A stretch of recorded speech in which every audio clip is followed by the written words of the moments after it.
morning, everyone. Good morning. And welcome to my presentation. First of all, let me thank you for coming here today. My name is Mawar Putriani Santoso. Hello everyone. I hope you are excited as I am. My name is Yumayanti and you can call me Maya. And in the next few minutes, we'll be exploring the intriguing world of one function of leaves. Oke, yang pertama kita akan membahas tentang definisi daun. Definition of leaves. Leaves are one part of the plant that grow on twigs or stems and usually grow in seeds until they see. Leaves include leaves and plant organs that are responsible for photosynthesis the plant. Leaf develops early at the node. The node is an important part of the shoot system and originates from the apical meristem of the leaf cell. Di sini ada definition of leaves, di mana ini adalah pengertian dari daun itu sendiri. Daun adalah salah satu bagian tumbuhan yang tumbuh pada ranting atau batang dan biasanya tumbuh berhelai-helai hingga lebat. Nah, daun ini termasuk organ yang tipis dan datar yang bertanggung jawab untuk berfotosintesis terhadap tanaman, di mana daun ini berkembang secara lateral di simpul. Simpul ini adalah bagian penting dari sistem pucuk dan berasal dari meristem apikal pucuk. Oke, yang kedua ada leaf part. Generally, the leaf veils petiole and lamina together form the main part of the leaf. Part of a leaf. Yang pertama itu ada leaf base. This is the part where the leaf attaches to the stem. The base of the leaf has a small leaf-like structure called stipules. Yang kedua ada petiole. The petiole is a long basal that connects the leaf blade to the stem. Yang ketiga ada lamina, also known as the leaf blade. It is the green flat surface of the leaf in consistent of small branched fins and tendrils. These fins and tendrils profit directly to the leaf blade and help in the transportation of water and other substances. Di sini tuh ada bagian-bagian daun, di mana pada umumnya daun itu ada bagian pangkal daun, tangkai daun, dan lamina. Jadi sama-sama membentuk bagian utama daun.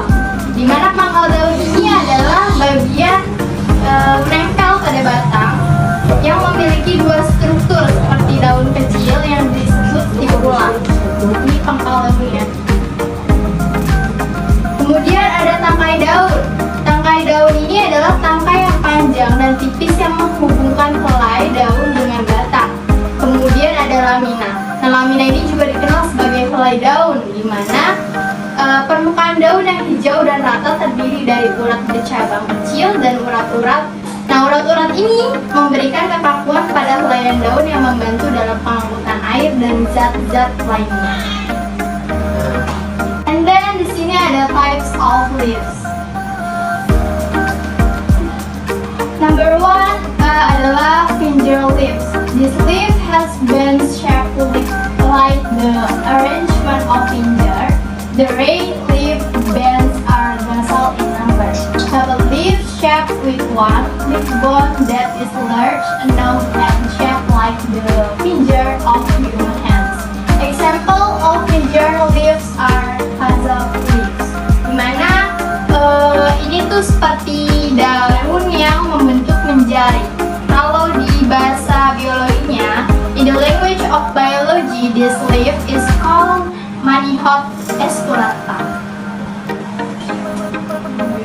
Untuk yang pertama ini daun menjari.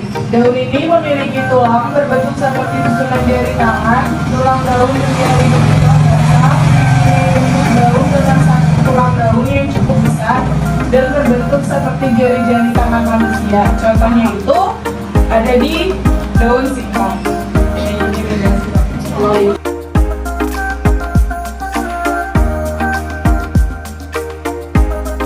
Kedua adalah pinnate leaves. Pinnate leaves are leaves that have a pinnate leaf bone structure like in the fisheries. Example of pinnate leaf are mango leaves and rambutan leaves. Di sini ada contohnya daun mangga. You can see in this picture nih, di gambarnya ada daun mangga ya. In the language of biology, this leaf is called Mangifera indicae. Oke, yang kedua ada daun menyirip. Daun menyirip merupakan daun yang memiliki struktur tulang daun menyirip seperti pada seritan. Itu contohnya ada di daun mangga sama di daun rambutan ya. Oke, yang ketiga ada parallel leaves. Parallel leaves are leaves with parallel stigma on stem. At its end of the parallel leaf bones will unite. The parallel leaf bones have one direct part in the middle and longitudinally. Example of parallel leaves are corn leaf and grass leaf. Ini contohnya ada di buah jagung sama di daun rumput ya. Nah, daun jagung ini merupakan daun sejajar, di mana daun sejajar itu adalah daun yang dengan bentuk tulangnya bergaris-garis yang sejajar. Pada setiap ujung tulang, daun sejajar akan menyatu. Nah, tulang daun sejajar mempunyai satu bagian yang besar di tengah dan membujur. Selanjutnya ada curved leaf. Curved leaf are leaf that have leaf bones shaped like serpent leaves with the end of the leaf bones that look together. This leaf has several leg bones. One in the center is the largest, while the other follow the edge of the leaf. Example of curved leaf are middle leaves. Ini contohnya itu ada di daun sirih ya. Nah, kemudian di sini ada daun yang bentuknya itu melengkung, di mana daun ini memiliki tulang daun berbentuk seperti garis-garis melengkung dengan ujung-ujung tulang daun yang terlihat menyatu. Nah, daun ini memiliki beberapa tulang besar nih, satu di tengah yang paling besar, sedangkan lainnya mengikuti jalan dari tepi daun.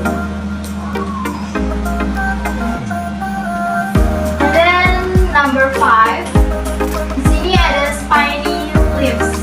Spiny leaves look sharp like charms. Plants with spiny leaves usually have some stomata. For example, cactus leaves. Ini tuh daun berduri. Daun berduri terlihat tajam seperti duri. Tanaman dengan daun berduri biasanya memiliki stomata yang cukup. Oke. Please ask if there is anything you do not understand. I will explain it. Any question about the material of presentation? I have question.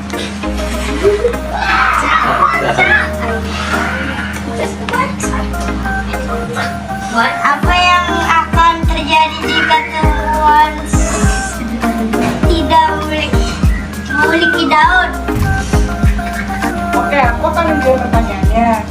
Jika tumbuhan tidak memiliki daun, maka besar kemungkinan tidak bisa bertahan lama.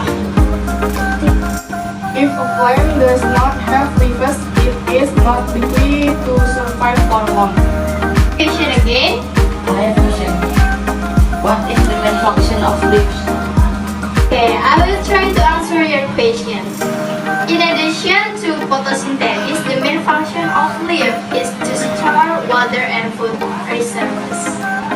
Apakah ada yang mau bertanya lagi? Saya. Boleh. Apa fungsi dari stomata dan klorofil? Interesting question.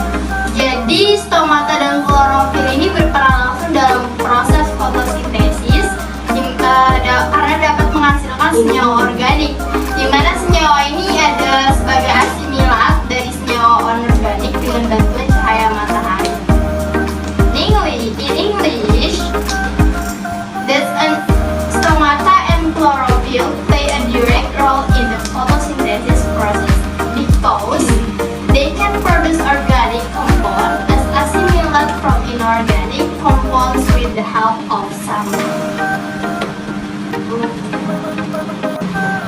let's is the end of our presentation today. To quickly recap, we would like you to remember this main point from the presentation.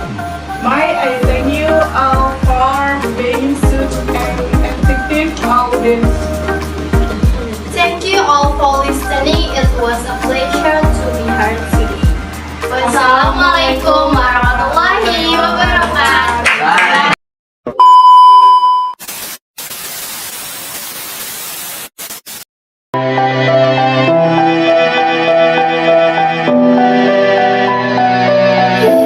Isn't it lovely, all alone, heart made of glass, my mind of stone, tear me to pieces, skin and bone.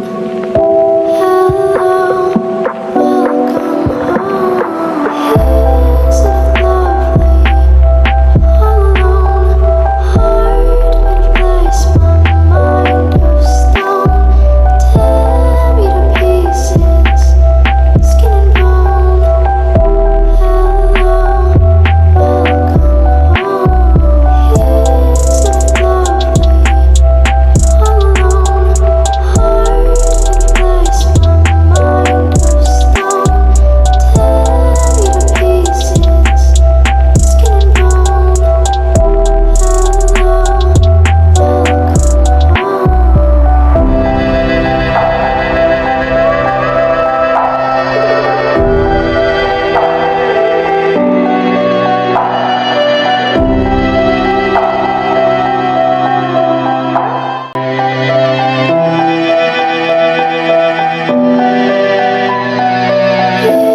Isn't it lovely, all alone, heart made of glass, my mind of stone, tear me to pieces, skin and bone.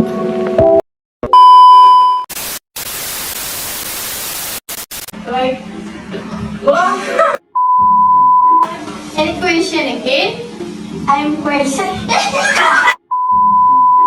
And then di sini nomor B. Time? Belum anjing.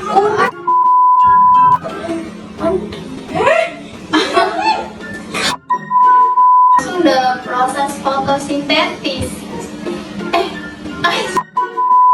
Ini ada. Sorry. Fotosintesis.